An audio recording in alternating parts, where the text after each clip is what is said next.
What's up, Trash Talk? How's everybody doing? I am very happy now to announce that we have Dr. Nithin on the phone. Dr. Nithin, why don't you go ahead and introduce yourself for the people? Hey Angelo, great to be on Trash Talk. I'm Nithin Natwa. I'm a primary care sports medicine physician, and I work pretty heavily with D1 college teams and some orthopedic surgeons. I'm not a surgeon, but I do a bunch of non-operative procedures. That's awesome. You're definitely way more qualified than we are to talk about this. So, as our listeners, we reached out to them and really wanted to find out what injuries were concerning them for the fantasy season upcoming. And as you know, in June, we don't have a lot to talk about. So this seems like a perfect segue to start bringing you on and introduce you to everybody. The first name that keeps coming up is Carson Wentz. So he just signed that $128 million contract. And he's got some back concerns. He's had some wrist injuries, things like that. Are you concerned about Carson Wentz's back moving forward? So currently, I'm not really concerned with his injuries. A lot of people are saying that he's, injury prone, and I don't really subscribe to that right now because his two injuries that he had were completely unrelated. He had his ACL that was torn, and he had to have that repaired. And honestly, that injury, as you've seen in the NFL, it happens to a lot of players. It's pretty much random. And the thing about Carson Wentz is he's a pocket passer, so his mobility it's not like he's Cam Newton, who's got to rely a lot on that mobility factor. So I'm confident that he's going to be able to stay in the pocket and keep making those passes. I don't think the ACL impacts that. Now, moving on to his back injury, that was actually what they call a stress fracture or a spondylolysis in that vertebrae. Okay. And what happens there is it's a lot of kind of overuse or repetitive injury. And if it's not diagnosed early, which it seemed like they caught it kind of late last year, then it can linger for a little bit.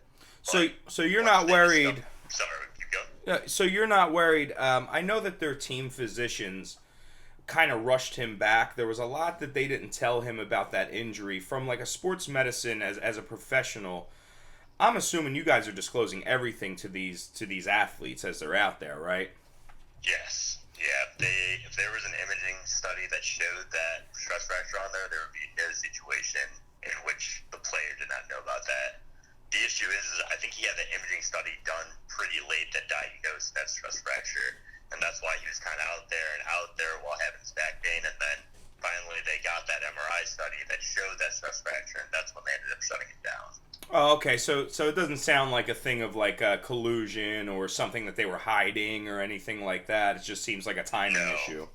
Yeah, just a late, unfortunately, a late imaging study, which, I mean, there was probably a reason why they thought it was a more likely injury that they held off on ordering that study. But I have no doubt that it's not like they were hiding findings of this stress fracture from him. Fantastic. All right, well, the next name is a name that I'm personally throwing out there. Okay. It's a guy that I love. I have him in dynasty leagues. From what I understand, it was an MCL injury with Kerryon Johnson in Detroit. Is there anything you can, any kind of light you can shed on that? Yeah, so I'm actually a huge fan of Kerryon as well, too. I just did a post about that, about a lot of people are concerned because he went on IR last season, and usually that indicates, a pretty severe injury. But honestly, if word came out that it seems like it was an MCL injury, which out of all those knee ligaments is probably the best one to injure, it's rarely ever operated on, even if it's a really severe tear. And honestly, it's a pretty consistent recovery period, about 8 weeks. And, I mean, we're well outside that 8-week mark. There's been reports of him running strong in camp. And that new offensive coordinator they got in there, his philosophy is run the ball down the other team's throat. So yeah, and finally, Detroit has a bell cow back. I love Kerryon Johnson. I mean, I really think he could be the face of their franchise. I've loved him since early last year. He's fantastic. Now, another name that we keep getting a lot about, obviously, is Todd Gurley. Now, Ian Rappaport came out and said that he is no longer going to be their every down back, no longer the bell cow. They did move up early into the third round on day 2 to get Montgomery. Where are you seeing Todd Gurley with his injuries? I know we talked about this a little bit previously, but just for the folks at home here, where are you seeing Todd Gurley from an injury standpoint? So this is going to be the first player that I'm going to take not a great rosy take on, even though Gurley is probably the reason why I won my league the past 2 seasons. He has arthritis, and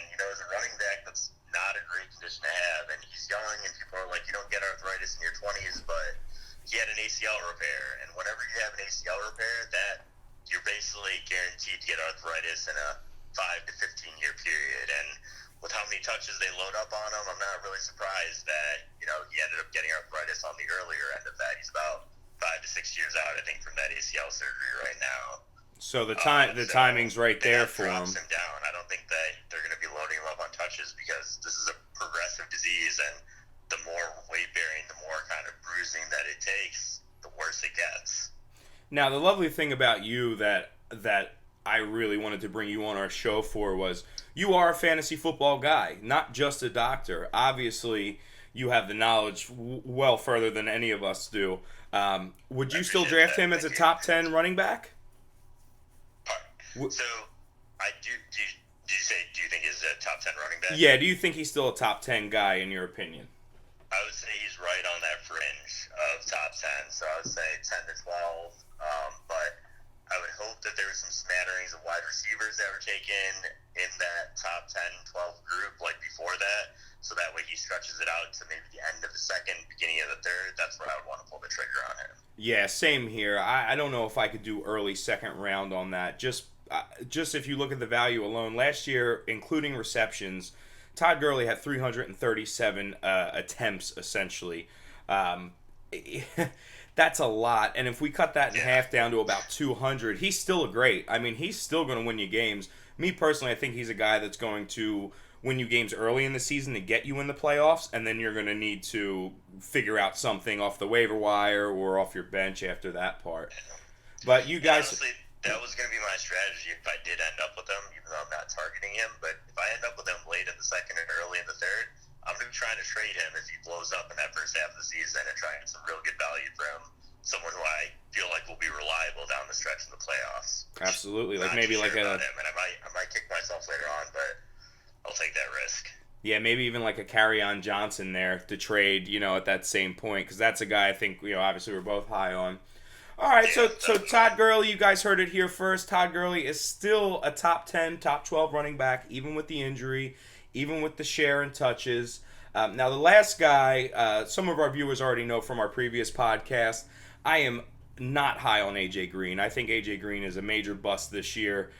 His numbers are there. When he's hurt and leaves, he's still in that trajectory to hit those number one receiver numbers.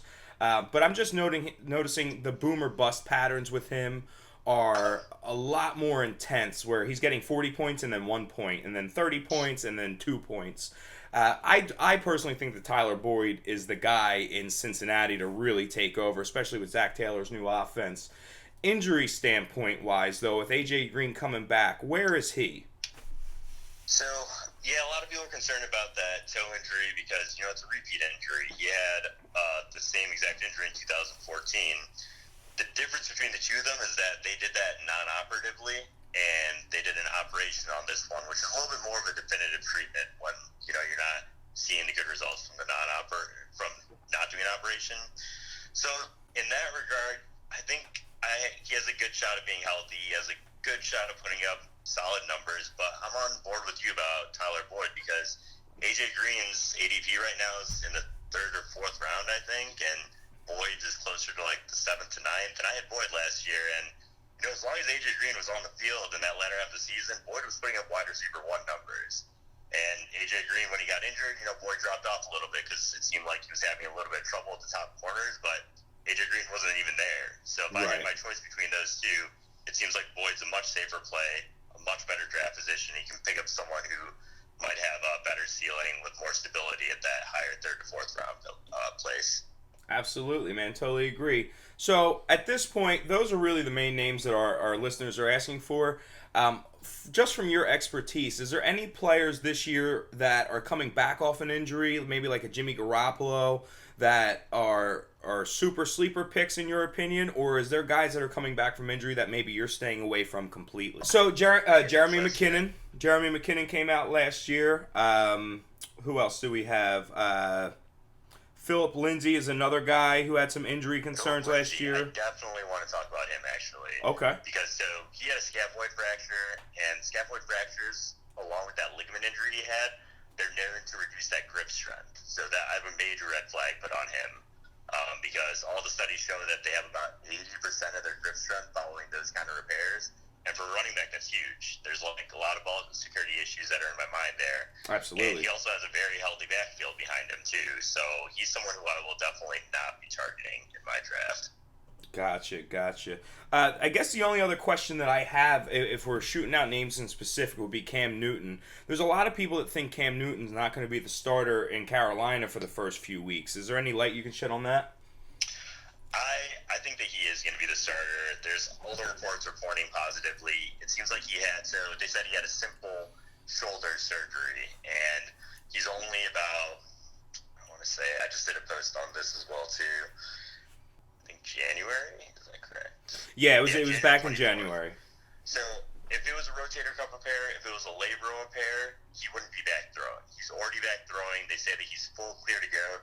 That means they just went in there and cleaned up some stuff. And the fact that he's throwing without issue, throwing a full-size football, I don't have any concerns with him. I actually think that since this is his second shoulder surgery in about 2 years, I think he might have a couple more checkdowns, which in my opinion increases the value of Greg Olsen and CMC as well too. But I would feel confident taking him in the later rounds, like around that 7th to 9th round when people start making a run on quarterbacks. I'd be really happy to have him. Awesome. Well, Dr. Nithin, I thank you so much for all your time today. Guys, if you have the opportunity on Instagram, please go add Dr. Nithin. He is at FantasyDocs on Instagram. Is there any other social media sites you're on, Doc? No, just currently Instagram. All right, thanks, guys. And don't forget to follow us on Instagram at TrashTalk_Fantasy and on Facebook at Trash Talk Fantasy Podcast. Thank you so much, Doc. Yep, thanks for having me.